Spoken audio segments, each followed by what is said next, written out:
நற்செய்தி வாசகம். இயேசுவின் விலாவை ஈட்டியால் குத்தினார். உடனே இரத்தமும் தண்ணீரும் வடிந்தன.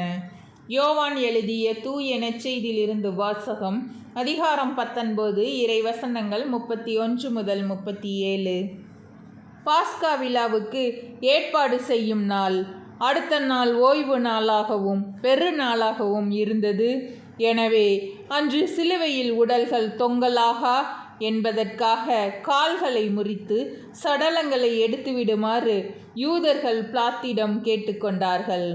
ஆகவே படைவீரர் வந்து இயேசுவோடு சிலுவையில் அறையப்பட்டிருந்தவருள் ஒருவனுடைய கால்களை முதலில் முறித்தார்கள். பின்னர் மற்றவனுடைய கால்களையும் முறித்தார்கள். பின்பு அவர்கள் இயேசுவிடம் வந்தார்கள். அவர் ஏற்கனவே இறந்து போயிருந்ததை கண்டு அவருடைய கால்களை முறிக்கவில்லை. ஆனால் படைவீரருள் ஒருவர் இயேசுவின் விலாவை ஈட்டியால் குத்தினார்.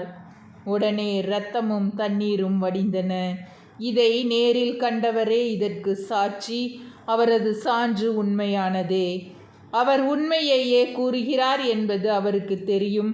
நீங்களும் நம்ப வேண்டும் என்பதற்காகவே அவர் இதை கூறுகிறார். எந்த எலும்பும் முறிப்படாது என்னும் மறைநூல் வாக்கு இவ்வாறு நிறைவேறியது. மேலும் தாங்கள் ஊடுருவ குத்தியவரை உற்று நோக்குவார்கள் என்றும் மறைநூல் கூறுகிறது. ஆண்டவரின் அருள் வாக்கு. கிறிஸ்துவே உமக்கு புகழ்.